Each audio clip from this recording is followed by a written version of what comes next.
What's up, guys? Welcome to Kitchen Table Talk, episode 3. Get all your sports news in one fell swoop.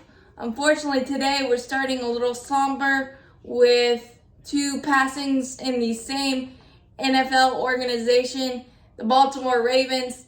My heart goes out to you dealing with two in the same day.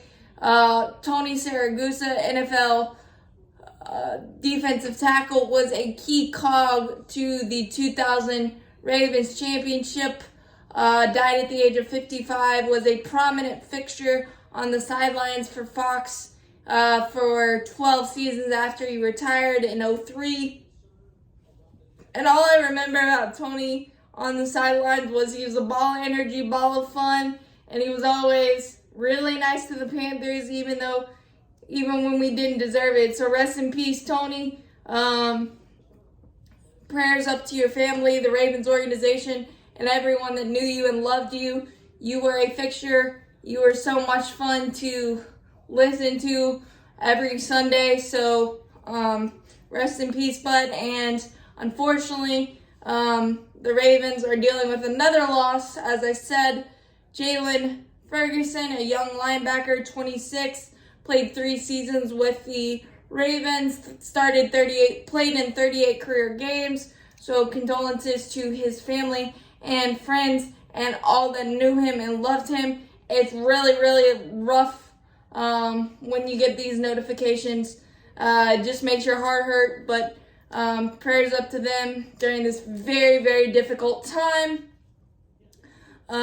Switching to baseball, Max Fried won his arbitration case against the Braves. I believe the Braves were offering 6.6 and Max wanted 6.85, and Max got 6.85. Arbitration is a practice in baseball that is like very kind of confusing and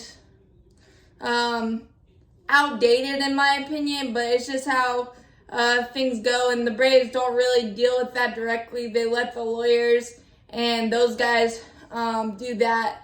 But I believe Max Fried might be a extension candidate at some point with his free agency coming up in 2025.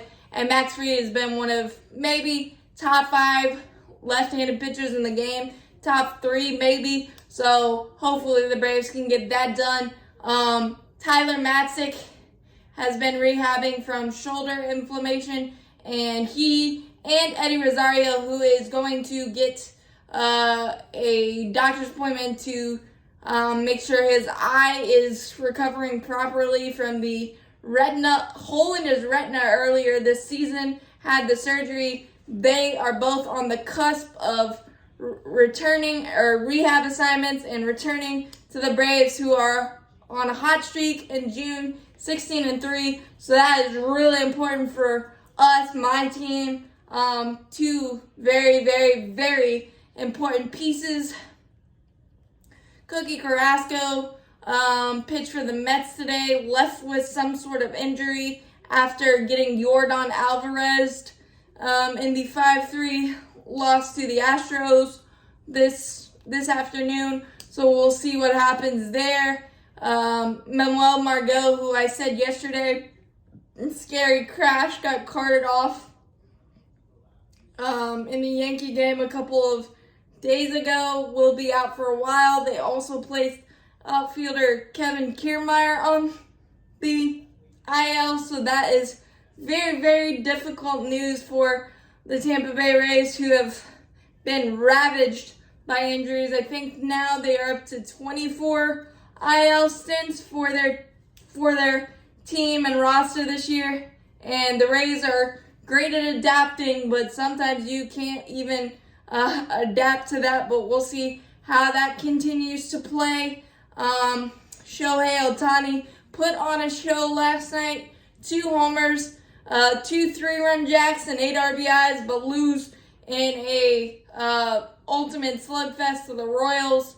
12-11 in 11. The Angels just can't get out of their own way, and the Joe Madden firing hasn't necessarily yielded the spark that the Joe Girardi firing had with Philly. So they're just kind of meddling, and it's really, really strange as a baseball fan to see that, because they have some of the best players in the game, and maybe the best player in the game with Mike Trout, but they just can't get out of their own way with pitching, injuries, and things of that nature. But it's amazing what we're seeing with Shohei Ohtani, the modern day Babe Ruth, and that is not an exaggeration. Stat sheet stuff at night, but still came up short last night.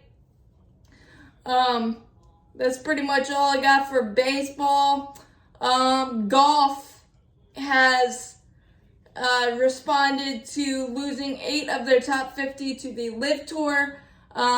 Jay Monahan, the commissioner of the PGA Tour, has kind of done a very nice job in revamping and responding with a new revised 2024 schedule, 6 events with larger purses. There will also be a revised fall schedule with some no-cut events, but the difference is you still have to qualify, so the competition aspect is still there, but giving other guys opportunities and earning larger paychecks will be great incentive. But I really don't know where they found the money. Maybe they went to Jack Sparrow or something for the buried treasure, is some of the jokes I've seen, and I can't discount it, but I also can't fault Jay Monahan for making changes and evolving the PGA Tour to keep the tradition and yet keep the legacy of the PGA Tour still very, very good and very plentiful as needed there. So it should be interesting. Another stacked field for tomorrow's Travelers Championship. Really quickly, the NBA, Bradley Beal has opted out of his $34.6 million. He will be a restricted free agent. There is still no consensus on the number 1 pick for the Orlando Magic. They need to hurry up. Jalen Smith out of Auburn, Chet Holmgren, Paolo Banchero seem to be the consensus of those 3. I think I would go with Chet Holmgren, but Jabari Smith gives them length and spacing.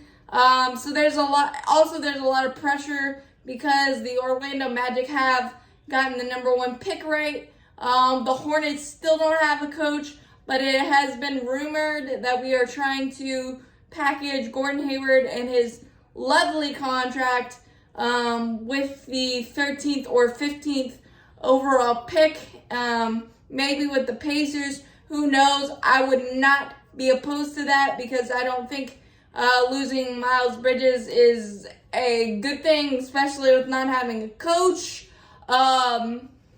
Katie Ledecky became the winningest woman swimmer at the Worlds, collecting her 21st medal, 18 of them being gold, which is not much of a surprise. In the 1500 a couple of days ago, she beat the field by about 7 seconds. So Katie Ledecky keeps rewriting her name in every record book that you can think of. So that is really not a surprise. But that's all I got today, guys. Peace out. Like, comment, let me know what you think.